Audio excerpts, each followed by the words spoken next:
pero vamos a seguir hablando sobre conociendo los tiempos, entendiendo los tiempos y las estaciones. Y el versículo que quiero usar para la parte 2, ya para terminar esta pequeña serie, el miércoles que viene nos predica Helen. Así que prepárese para eso porque viene una bomba atómica. ¿Ok? Amén. So, si usted puede, vaya conmigo a Hechos capítulo 3, versículo 21, que lo hablamos el miércoles pasado. Hechos 3, 21. Cuando usted lo tenga, diga amén para leerlo juntos. Amén. Dice la palabra: es necesario que el cielo reciba a Jesús hasta el momento en que todas las cosas sean restauradas. ¿Cuántas cosas van a ser restauradas? Todas. Lo cual Dios ya ha anunciado desde los tiempos antiguos por medio de sus santos profetas.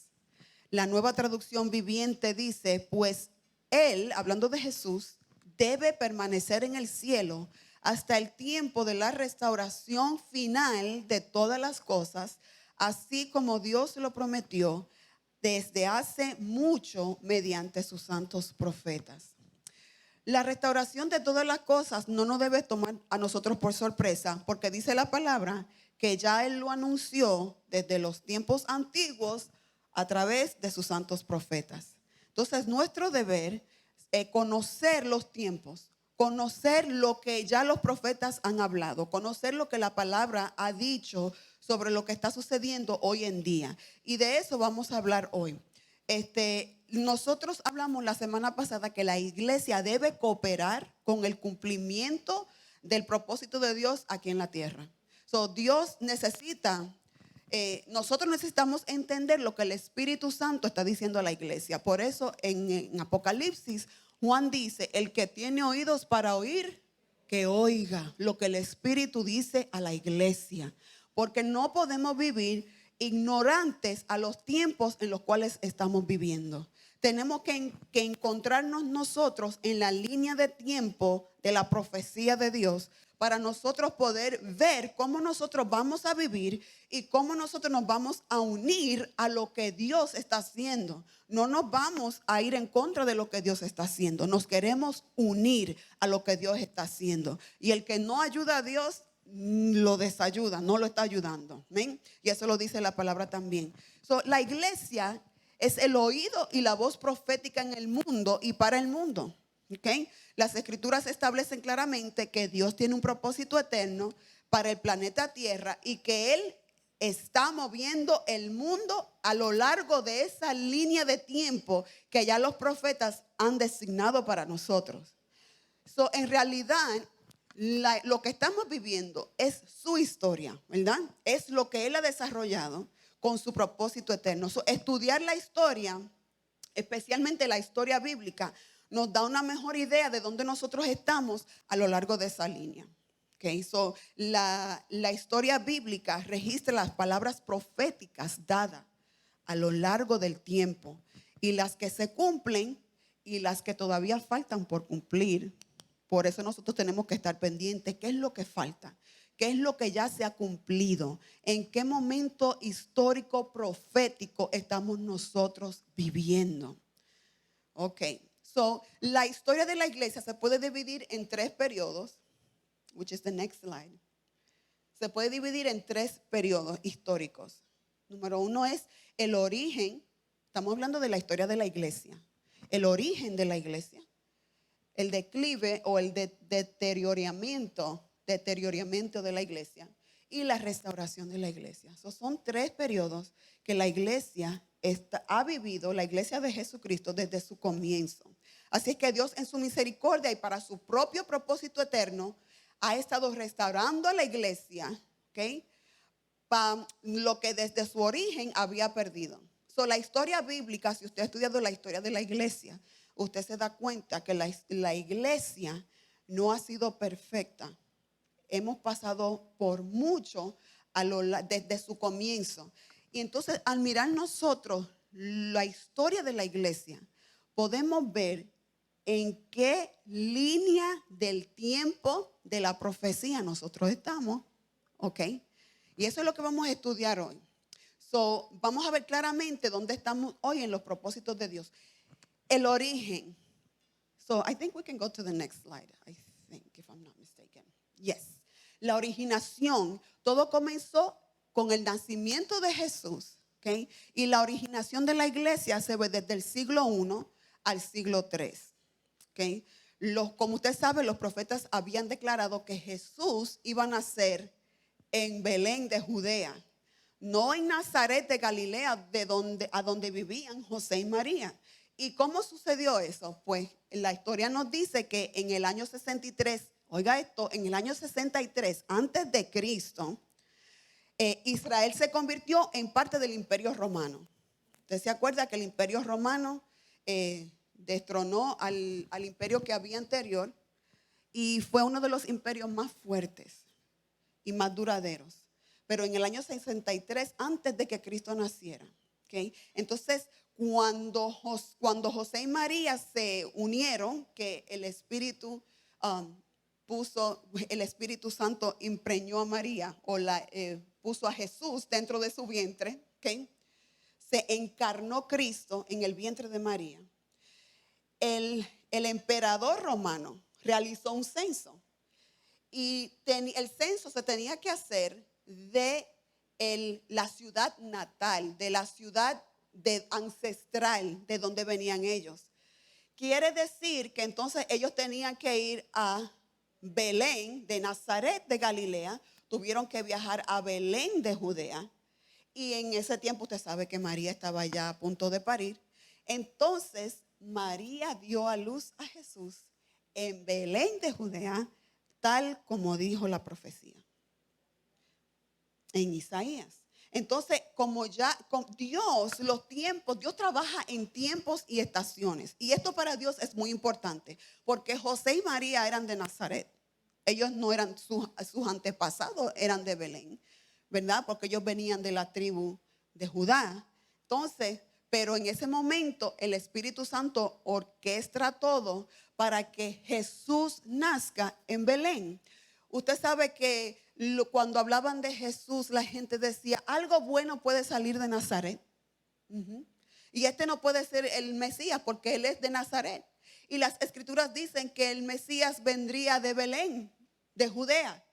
Y no se percataban de que Jesús había nacido en Belén de Judea. Okay? So, el Padre no iba a enviar al Mesías hasta que todo estuviera en orden, en el momento divino de Dios, para que se cumpliera el propósito de Dios. Así comenzó la iglesia.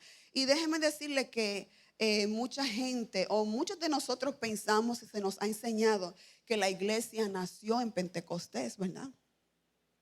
Y fue cuando el Espíritu Santo vino sobre los discípulos en el aposento alto. Y en realidad se piensa esto porque fue en el momento cuando la iglesia en realidad se convirtió en una comunidad activa que funcionaba. Pero para mí, y muchos teólogos creen que la iglesia nació cuando Jesús murió en la cruz. Incluso vi un estudio de un teólogo que decía que cuando su costado fue traspasado, ahí nació la iglesia. Porque así como Dios sacó una costilla de Adán para crear a la mujer, así cuando su costado fue traspasado, allí nació la iglesia, cuando su sangre fue derramada, ¿verdad? Pero definitivamente en Pentecostés la iglesia fue empoderada. ¿Qué hizo? La iglesia recibió poder para ir y cumplir la misión de Cristo en la faz de la tierra. So, nosotros entendemos que sin el Espíritu Santo la iglesia no iba a poder cumplir con lo que Dios requería de la iglesia. Pero sin embargo, vemos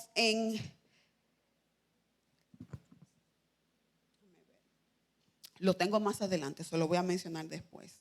Pero en el primer siglo, vamos a hablar del primer siglo, porque del siglo I al siglo III es realmente cuando la iglesia nace y comienza a crecer. Usted puede pensar como un bebé.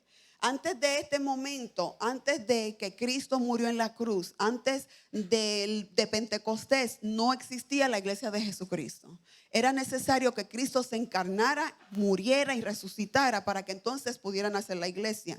Así que en el primer siglo, y como usted conoce de las Escrituras, en el libro de Hechos, usted se da cuenta que el cristianismo fue creciendo alrededor del mundo.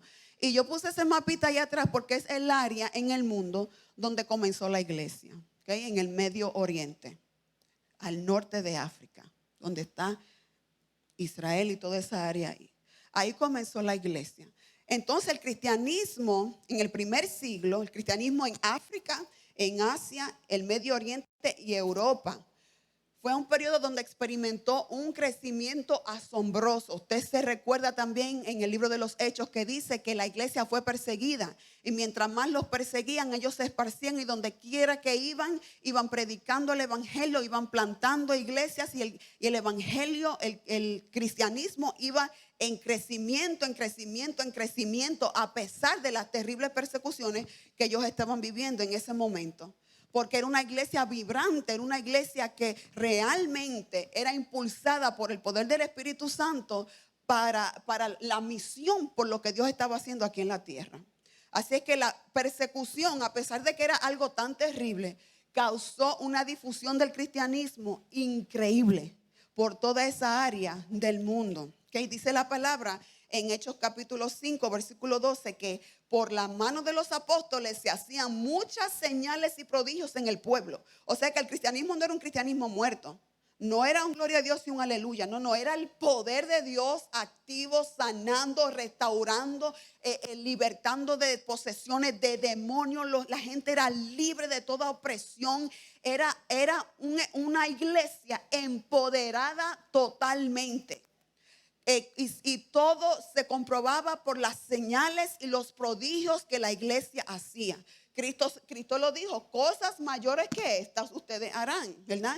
Y Él nos dijo, si yo no me voy, el Espíritu Santo no puede venir. Porque Él dijo, y recibiréis poder cuando haya venido sobre vosotros el Espíritu Santo. Así es que la iglesia primitiva, como le decimos, era una iglesia empoderada. Eso de ser un cristiano mediocre, eso no se veía en la iglesia primitiva. Era una iglesia completamente empoderada, jóvenes, niños, mujeres. Por eso era que Pablo los perseguía a todos.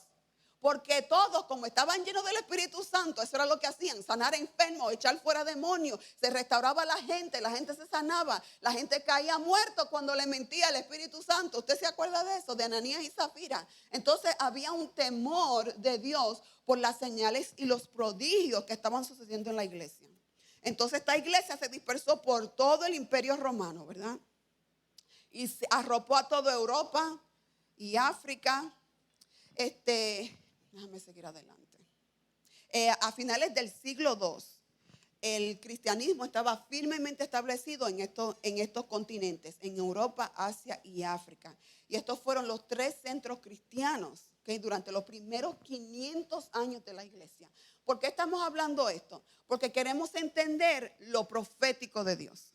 Porque en realidad lo profético de Dios se entiende estudiando la historia de la iglesia. Podemos ver cómo Dios va cumpliendo las profecías a través de la historia de la iglesia. Son los primeros 500 años de la iglesia, de su nacimiento, fue algo que se desarrolló independientemente.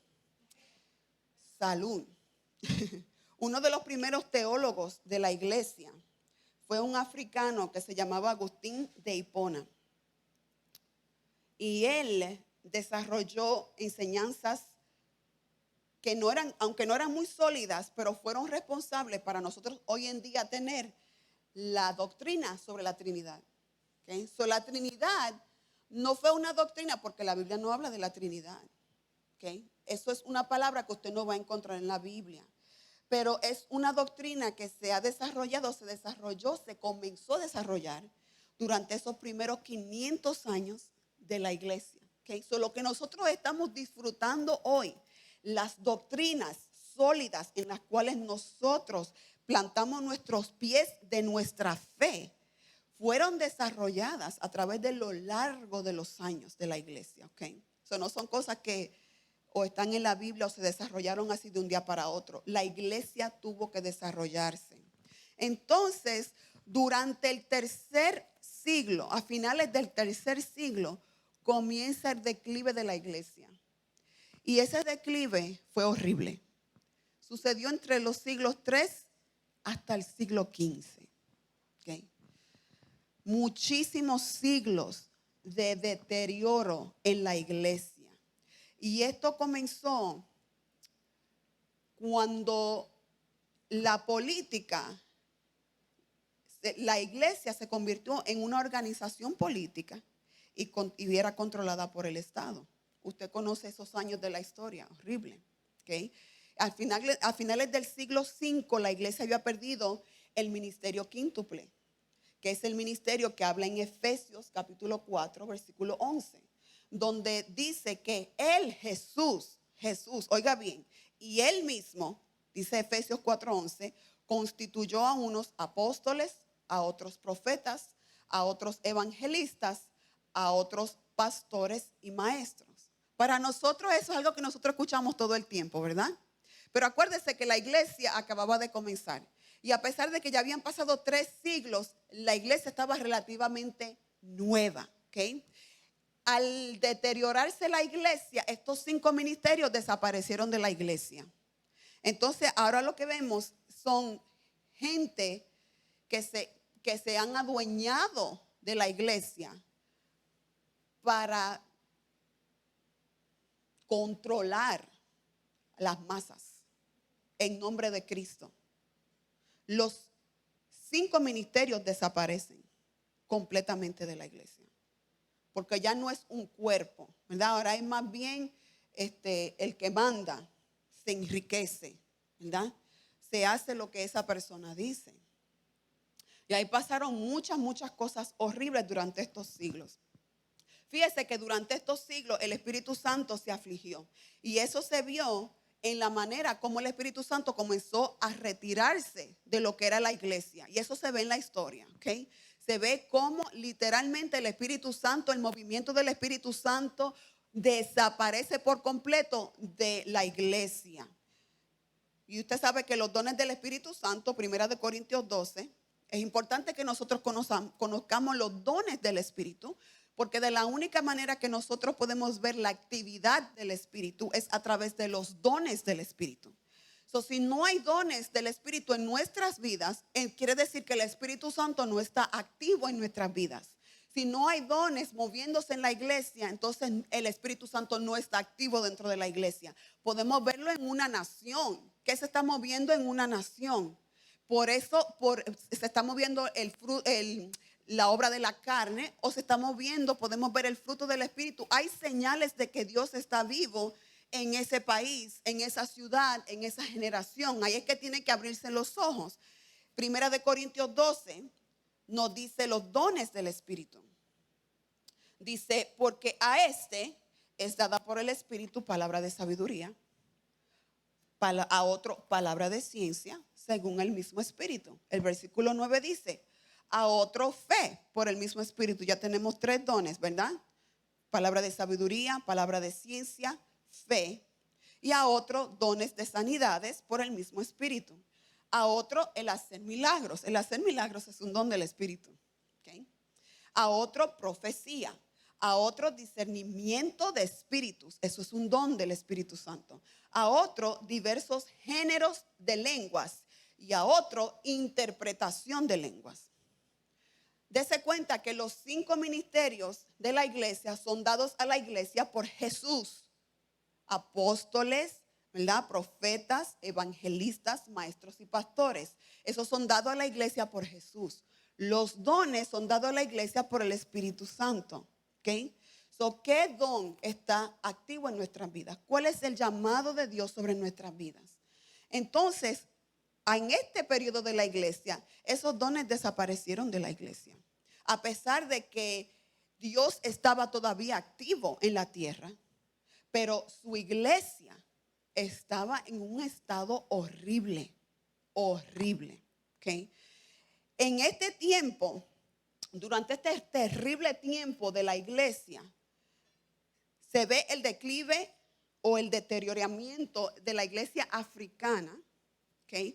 En la iglesia africana, porque déjenme decirle que en la iglesia africana, en África, había un avivamiento masivo al principio de la iglesia, ¿ok? En el siglo I, en el siglo II. Era un avivamiento que arrasó con toda África. La tradición dice que el eunuco egipcio al cual Felipe bautizó, ¿usted se acuerda? La tradición dice que ese eunuco llevó el evangelio a toda África del norte, ¿ok? Otra tradición dice que el apóstol Tomás fue el que le dio el nacimiento a la iglesia en India, ¿ok? So, los apóstoles, a pesar de que la Biblia no nos da datos de lo que sucedió con la mayoría de los apóstoles, nosotros entendemos que ellos salieron a plantar iglesias por todos lados, ¿ok? So, no era una iglesia acomodada. La iglesia primitiva no era una iglesia acomodada, no era una iglesia como nosotros. ¿Amén? A veces nos acomodamos demasiado, nos preocupamos mucho por nuestras propias cosas y nos olvidamos de lo que Dios está haciendo aquí en la tierra. Pero esa era una iglesia que, número uno, estaban en persecución. Los estaban matando a todos. Tenían que ir de lugar en lugar. No tenían la seguridad que nosotros tenemos hoy en este país. Así que era una iglesia que se dio la tarea de dar a conocer a Cristo en su totalidad. Y era necesario. Si ellos no hubieran hecho ese trabajo, nosotros no estuviéramos aquí hoy. ¿Amén? So que ese trabajo fue necesario. Pero en África, en este tiempo, el deterioramiento fue tan y tan grave que ahí fue cuando se levantó el Islam, ¿ok? Y en el año 570 después de Cristo nació Mahoma. Y pronto el Islam se convirtió en un movimiento en África masivo. En esos siglos se levantó el Islam. ¿Okay? Después en el occidente, en Europa, en esa área de Europa, comenzaron los 1000 años de oscuridad que se le llaman The Dark Ages, que fue una temporada muy, muy horrible en el cristianismo. Les voy a decir que en esa temporada se creó una dureza en contra del cristianismo. Y por eso es que en esas naciones del Medio Oriente, Irak, Irán, en todas esas naciones, ellos matan a los cristianos. Porque lo que sucedió en esta temporada fue que entonces el cristianismo, los cristianos mataban a las demás personas de otras religiones. Y aniquilaban aldeas completas porque no querían creer en Jesús. Todo en nombre de Cristo. Mira qué cosa tan horrible del mismo infierno. Entonces se creó una resistencia bien fuerte en contra del cristianismo en esa área y hasta el sol de hoy nosotros estamos cosechando lo que sucedió durante ese periodo. Bien horrible. Entonces la iglesia asiática, sin embargo, fue la iglesia que se pudo mantener más fuerte.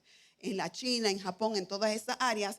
Pero cuando llegaron los árabes musulmanes, conquistaron gran parte de la India, de Persia y de Mesopotamia. Y en el siglo VII el hinduismo se convirtió en la religión predominante. Literalmente el cristianismo lo echaron fuera. De tan horrible fue lo que pasó durante este tiempo. El deterioro de la iglesia. Pero, si usted puede ver, esa temporada duró hasta el siglo XV. Qué cosa tan, usted puede ver qué largos fueron. I think it was, 12 siglos de tinieblas en la iglesia de Jesucristo. Donde literalmente era un tiempo donde el evangelio no avanzó, al contrario. El evangelio trabajó en contra de sí mismo. No que Dios no estaba activo, Dios estaba activo, pero la iglesia no buscaba de Dios como era. Y los ministerios de Cristo y los dones del Espíritu Santo no estaban activos hasta el siglo 1500. Okay. El siglo XVI, cuando se levantó Martín Lutero.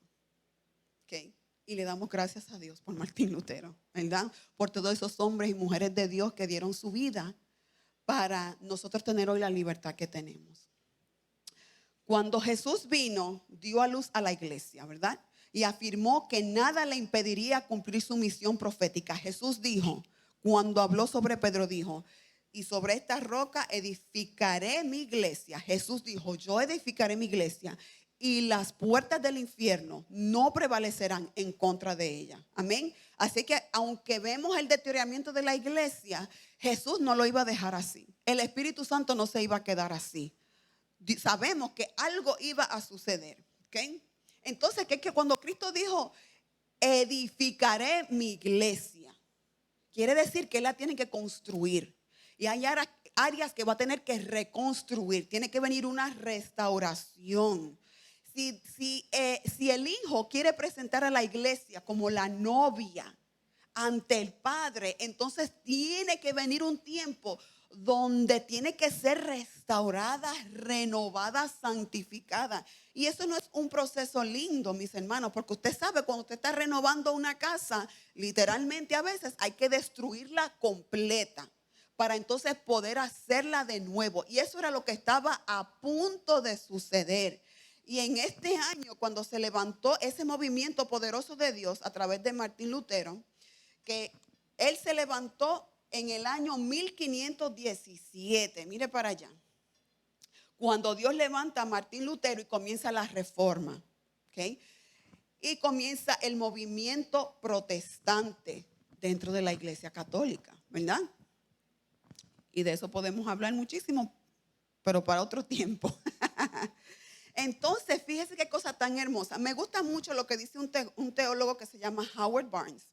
Él dice que esta renovación, esta restauración que comienza el programa de Dios, y eso es del siglo XVI hasta ahora, porque hasta ahora nosotros estamos viendo cómo Dios está restaurando, ¿verdad? Llevándonos de vuelta a nuestro propósito de origen, a la iglesia de Jesucristo. Y estamos viendo, usted se acuerda de los 5 ministerios que Cristo le dio a la iglesia: los apóstoles, los profetas, los evangelistas, pastores y maestros. Esta restauración comienza por los maestros, porque levantó a Martín Lutero, levantó a todos los que se levantaron con él. Y lo que sucede es que comienza una temporada de enseñanza, porque se le había enseñado a la iglesia que no se podía leer la Biblia. Martín Lutero tuvo esa reforma, tuvo ese encontronazo cuando comenzó a leer la Biblia, ¿verdad?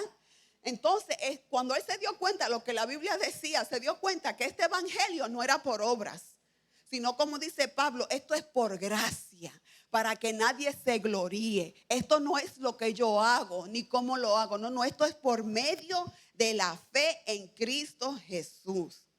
Y let's go to the next slide, if he's still up there. Is he there? Yes, awesome. Okay. Aquí entonces comienzan los 5 movimientos de restauración en la iglesia. Mire para allá. Desde el siglo XVI. Mire, en el siglo XVI, en los 1500, comienza el movimiento protestante de la década del 1500. Eso comenzó con Martín Lutero. Después, en los 1700, comienza el movimiento de santidad. El movimiento pentecostal, para nosotros que somos pentecostales, comenzó en los 1900. Okay? Actually, en el 1906 comenzó el movimiento pentecostal. Después, en 1960 comienza el movimiento carismático. Y desde el 1980 nosotros estamos viendo el movimiento profético y apostólico. Si usted se da cuenta del tiempo de la línea de la profecía, se da cuenta que el primer ministerio que se restauró fue el de la enseñanza. Después se restaura el ministerio de los pastores. Porque ¿qué pasa? Cuando vino esa reforma y la gente comenzó a abrir los ojos, ¿verdad? Y comenzaron a despertar. Entonces hubo una separación, comienza el movimiento protestante y se tienen que levantar pastores a pastorear toda esa gente. Mira cómo Dios hace las cosas. Yo no estoy hablando lo que yo pienso, estoy hablando lo que sucedió en la historia. Se levantaron los apóstoles, los pastores, perdón. Luego, cuando comienza, faltaba algo. ¿Usted me entiende? Porque ya se levantaron los maestros, se levantaron los pastores, pero faltaba otro Pentecostés. Faltaba que el Espíritu Santo trayera esos otros dones que le faltaban a la iglesia, que no estaban funcionando dentro del cuerpo de Cristo. Y ahí entonces vemos el movimiento el movimiento pentecostal que sucedió en los 1900.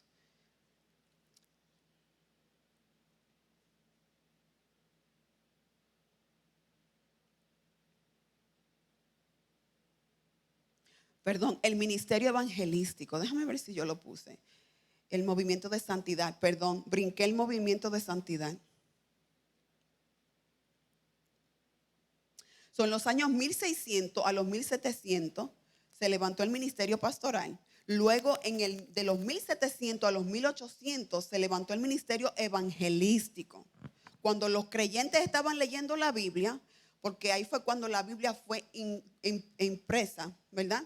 Y empezaron a leer la Biblia impresa, se dieron cuenta de lo que era la gran comisión. Entonces, al ellos entender lo que Dios requería de ellos, se comenzaron a moverse en las misiones. Porque el Señor dijo, id por todo el mundo y predicad este evangelio a toda criatura. La iglesia entonces comenzó a moverse en un ministerio de misiones. Y se establecieron movimientos y organizaciones misioneras que nacieron para llevar el evangelio por todo el mundo. Y ahí se despiertan los evangelistas. Amén. En ese movimiento de los 1700, 1800, ahí se levantan esas misiones grandes de los bautistas que llevaban misiones a toda parte del mundo. Se levantó el movimiento, la Sociedad Misionera Bautista de William Carey en el 1792. El movimiento, la misión interior de China, que eso fue una misión grande que sucedió en la China en el 1865 con Hudson Taylor, y después otra misión africana en el 1895 con Peter Cameron Scott. Estos fueron movimientos gigantescos misioneros que sucedieron durante estos tiempos, en los 1700 y los 1800. Pero a pesar de que había tanto movimiento de la iglesia, todavía faltaban dos ministerios que no se estaban dejando ver dentro de la iglesia, que eran los apóstoles y los profetas. Y usted mira toda la iglesia a través de estos tres movimientos, usted se da cuenta que esos dos ministerios no estaban. No estaba el apóstol y no estaba el profeta. Entonces, ¿qué sucede? Que ahí entonces es que necesitamos otro Pentecostés, porque los profetas los llama Dios, los apóstoles los llama Dios. Entonces tenía que venir ese Pentecostés de nuevo para entonces despertar esos dones dentro de la iglesia, para que entonces la iglesia pueda comenzar a fluir en esos dones. Mire cómo va la restauración. De nosotros estar en una etapa de tinieblas y oscuridad completa, donde la iglesia de Jesucristo mataba gente en nombre de Cristo, niños, mujeres, mataba gente en nombre de Cristo. Ahora Dios está restaurando la iglesia. Mire el tiempo que ha tomado para restaurar la iglesia. Desde el siglo XVI, de los 1500, el Espíritu Santo está trabajando en la iglesia, ¿Hasta cuándo es que Cristo va a permanecer en el cielo? Hasta la restauración ¿de qué? De todas las cosas. Mire lo que está sucediendo. El Espíritu Santo está restaurando a la iglesia. Ahora en este tiempo, en los 1900, en el 1906, ¿ok? Llegó en la forma del avivamiento galés, el Welsh Revival, que fue un avivamiento masivo. Cuando estamos hablando de estos avivamientos, estamos hablando de las masas. Un avivamiento, cuando viene un avivamiento a un lugar, quiere decir que la gente cambia su manera de ser. Hay una transformación completa en el comportamiento de la gente. No es que hubo un tent revival y la gente estaba, oh, gloria a Dios, aleluya. No. Es que vino el Espíritu Santo y esa gente, todas esas masas que estaban allí, cambiaron su forma de vivir. Fueron transformados por el poder de Dios de tal manera que cambiaron su forma de hablar, su forma de vestir, su forma de vivir, su forma de trabajar. Y fue tan impresionante lo que sucedió que hubo un cambio total. ¿Okay? Y hubo el avivamiento galés y luego el avivamiento de la calle Azusa. que yo sé que algunos lo hemos hablado de eso, en los Estados Unidos. Entonces ahí, en el 1906, comenzó el movimiento pentecostal. Y esto abrió el camino para los dos últimos ministerios que fueran restaurados dentro de la iglesia. Así que se restaura el ministerio apostólico y profético. El ministerio profético fue restaurado antes del ministerio apostólico. Y en la década de los 1980, lo que somos más o menos de la edad mía, usted se acuerda de eso, ¿verdad? Y más si usted ha estado estudiando lo que está sucediendo en la iglesia, y más si usted mismo lo experimentó, porque aquí hay gente que lo experimentó.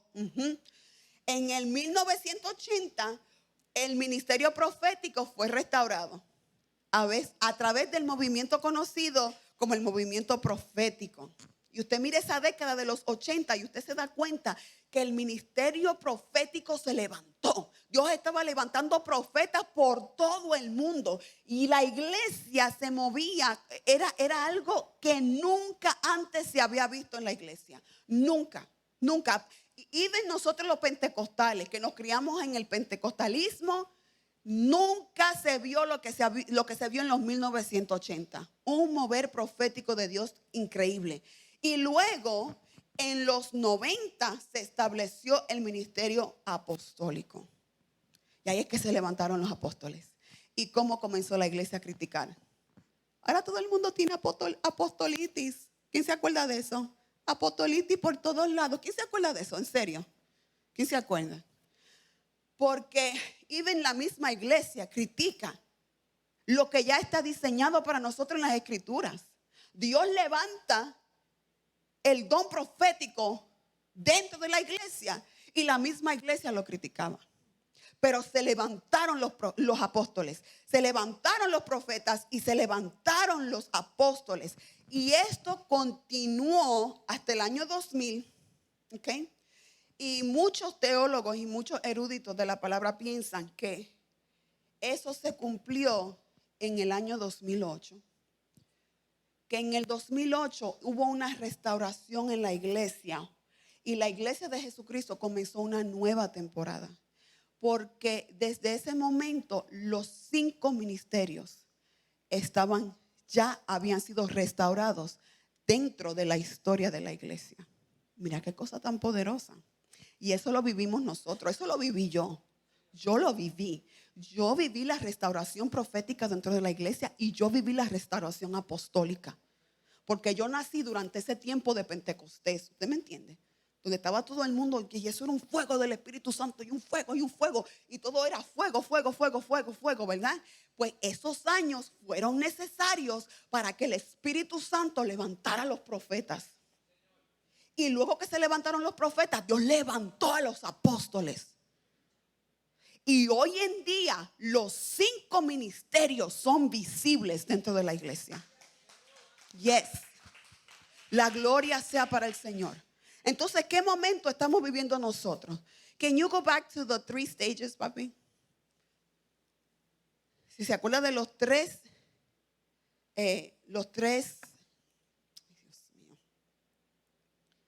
las 3 temporadas de la iglesia, usted se da cuenta que estamos viviendo ¿en qué momento?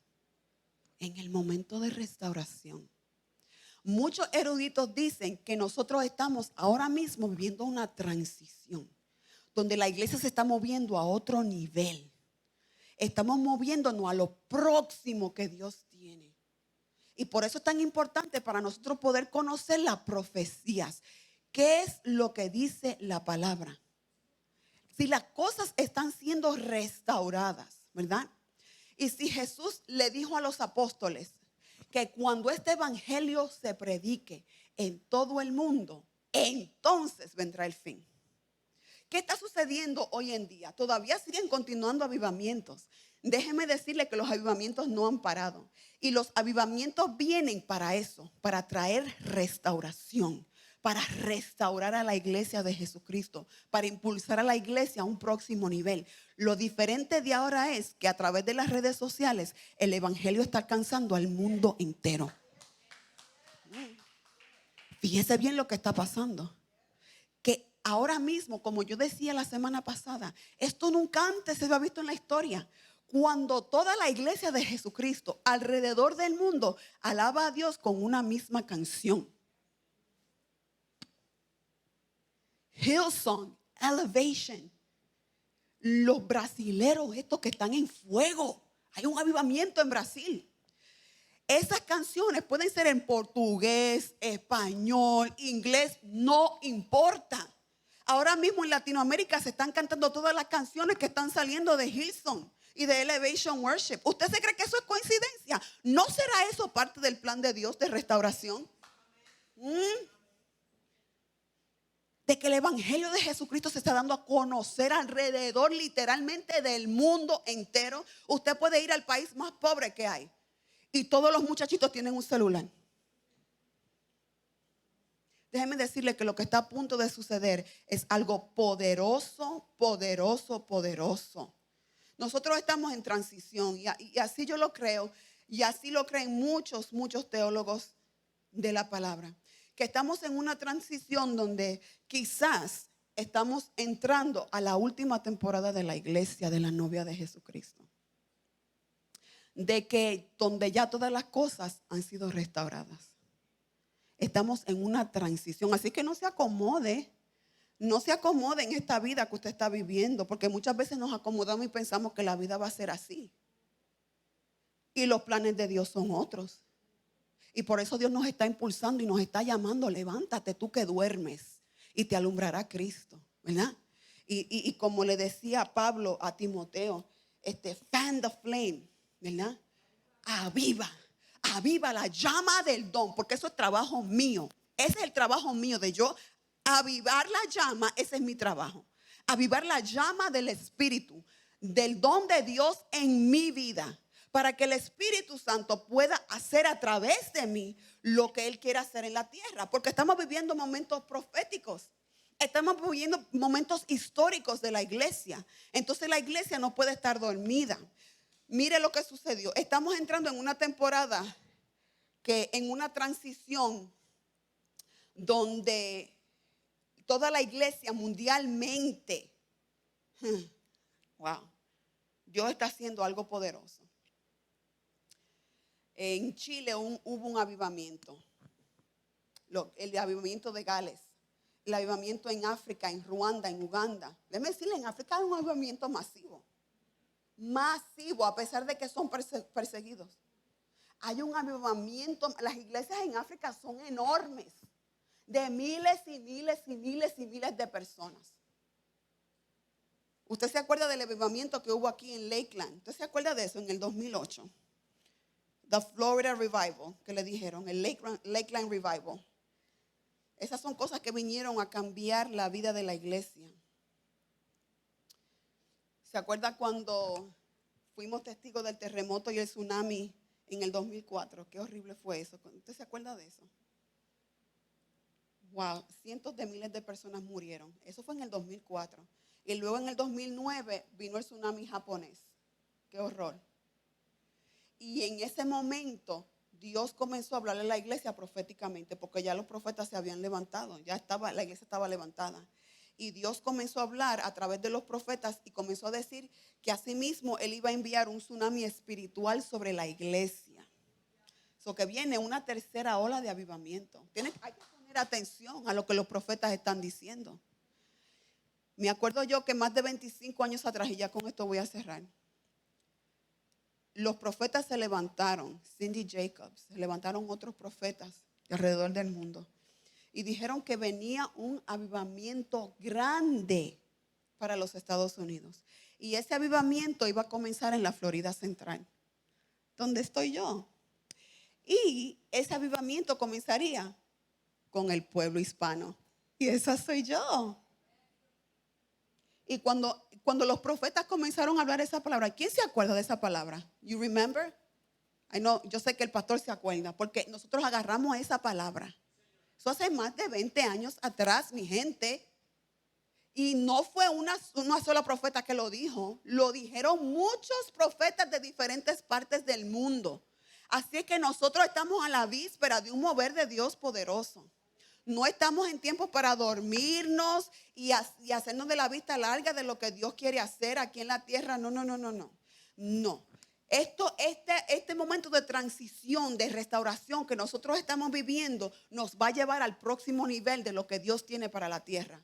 Sea que Él venga, ¿verdad? Sea lo que sea que Él tiene preparado. No, la iglesia, nosotros vamos a estar preparados para cooperar, asociarnos con Dios, para cumplir su misión aquí en la tierra. Esto es un proceso de madurarnos, porque usted es la novia. Usted es la novia, yo soy la novia. Entonces Él no puede presentarme delante del Padre con manchas y con arrugas y sucia. No. Esto es un proceso de Él madurarnos.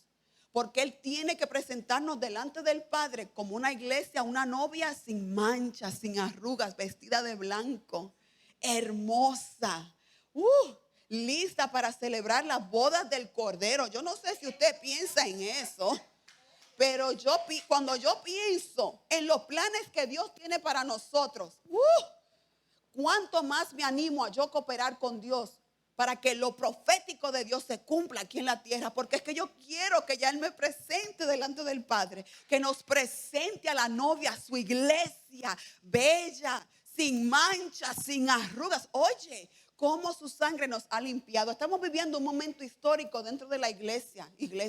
Estamos viviendo en el momento de restauración. Quiere decir que la venida de Cristo está cerca. Él está a las puertas. No podemos dormirnos. No estamos viviendo en los dark ages, en los tiempos de oscuridad. No. Estamos viviendo en un tiempo donde el Espíritu Santo se está moviendo. Ya esos momentos de celebridades cristianas, de esos pastores que son celebridades, si usted se ha dado cuenta, han caído, se están cayendo, porque ese tiempo ya pasó. Ahora Dios está levantando gente común y corriente como usted y como yo, transformado por el Espíritu Santo, lleno del Espíritu Santo para cumplir su misión aquí en la tierra. Así es que Dios no anda buscando celebridades. Dios anda buscando gente como usted y como yo, que digan: sí, Señor, heme aquí, envíame a mí. Y nosotros vamos a ver la gloria de Dios, la restauración de todas las cosas. Y entonces vendrá Cristo. Eso es poderoso. Así que arréglese, como dicen los dominicanos, arréglate. Vamos a alinearnos al propósito de Dios, amén, para que cuando Él venga nos encuentre listos, haciendo, mira, oye, que cuando suene esa trompeta, porque esa trompeta va a sonar, mi hermano, prepárese, porque cuando suene esa trompeta, dice la palabra que los muertos en Cristo resucitarán primero. Y luego nosotros, los que quedamos, seremos arrebatados. Y nos encontraremos con Él en las nubes. Mire, tenemos que estar listos y preparados. Ven, papi, para yo dejar de hablar. Es que eso es emocionante, conocer lo que Dios está haciendo. Que nosotros vamos a celebrar las bodas del Cordero. Que aunque aquí haya tribulación en la tierra, nosotros vamos a estar gozando con nuestro Señor.